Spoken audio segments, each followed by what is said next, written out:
کا مقصد یہ ہے کہ اللہ رب العالمین ہماری یہ نماز قبول کرے، اور پھر اس کے بدلے میں اللہ اپنی رضا، اپنی بخشش، اپنی مغفرت عطا کرتے ہوئے ہمیں جنت عطا کرے۔ یہ اس کا بنیادی مقصد ہے۔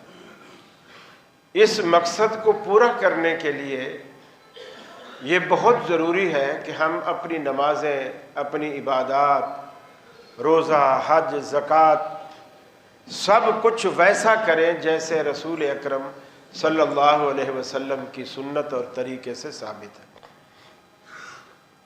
اگر ایسا کریں گے اللہ کے ہاں شرف قبولیت پائے گا وہ عمل۔ اگر ہم ایسا نہیں کریں گے اللہ کے ہاں اس عمل کی بالکل ایک پھوٹی کوڑی برابر بھی کوئی قیمت نہیں ہے۔